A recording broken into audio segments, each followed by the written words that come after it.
In this movie, we're going to be talking about TextEdit. And TextEdit is a nifty little application. It looks very lightweight, but you'd be surprised at all of the functionality that's hidden behind this seemingly simple looking window. So first things first, TextEdit is a text editor. So you can type text, test. You can type text obviously into TextEdit. However, it also supports rich text, so you can select something and press Command B to make it bold, or Command U or Command I to make it underlined or italics. You can also press Command T to open up this fonts dialog box. You can also get to it from Format, Font, Show Fonts, or Hide Fonts, and that lets you do all kinds of things with the typeface and what font family you're using and the size, etc.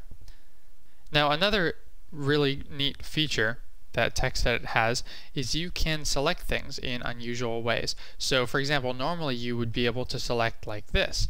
However, with TextEdit, if you hold down Option, you can actually select like this.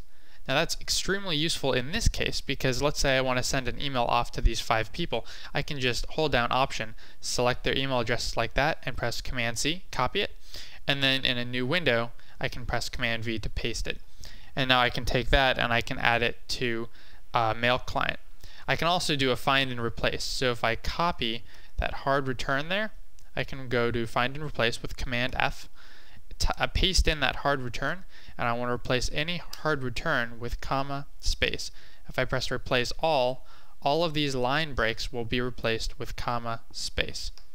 And that's how you do that. And then you can take this and copy it and paste it into a web mail client. Now I mentioned it can do rich text. It can also do images. So let's drag this image in here.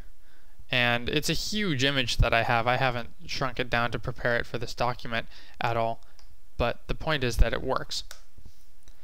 We can also go to Format, Wrap to Page, and we can actually design a page layout.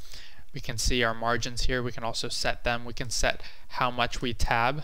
So 1, 2, 3. We can click and drag. If we select everything, we can click and drag these to set our tabs here. So closing this, one other thing that we can do if we are in a web browser, this is 1, 2, 3, 4, 5, 6, 7, 8, 9, 0 day. You can look it up if you're interested. But if I want to copy this text, but I don't want any of this formatting, and I don't want these links, I can hit Command C, and if I'm back in TextEdit, I can paste it in. Now, as we can see, it pastes in these links and it pastes in the different size font. However, we can go up to Format, Make Plain Text, and that's Command Shift T, excuse me, is the keyboard shortcut. And that will get rid of all of the formatting. It'll just make it plain text. And we can press Command Shift T again to get it back to a normal editable document. So that's extremely handy if you want to copy some text and paste it into, let's say, an email that you're sending off, but you don't want all of the bold and all of that formatting. You can use TextEdit as a segue. Now TextEdit will also edit HTML. So I'm going to close these here. I'll leave this one open. Just shrink it. It'll also open up HTML. So I'm going to go ahead and save this page on the desktop here. And I'll hide my web browser. I can drag this into TextEdit, and it will do its best to open up this as it appears on the web browser. Now, normally I don't want to edit in this WYSIWYG environment with links and everything. These are active links, by the way. We can click on that and it'll open it up.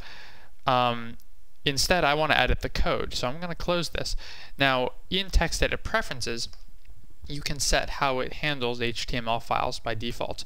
In the Preferences, in the Open and Save tab, you can click Ignore Rich Text Commands in HTML files. Now I actually made a mistake earlier because I saved this as a web archive. I should have just saved it as page source. So if I save it as page source here, this is the HTML file that it should be trying to open. And if we drag it down to TextEdit, now that we've changed that in the preferences, it'll open up the code that we can now edit. Now the last thing that I want to go over is that TextEdit has this new feature. I've got all of these windows open. Some of them are reminders. If my computer crashes and TextEdit is ripped out of memory, doesn't have a chance to save, notice these are all untitled documents. If I force quit this, if I open up TextEdit again, it will actually restore all of my windows here. Anyway, thanks for watching, and I'll see you next time.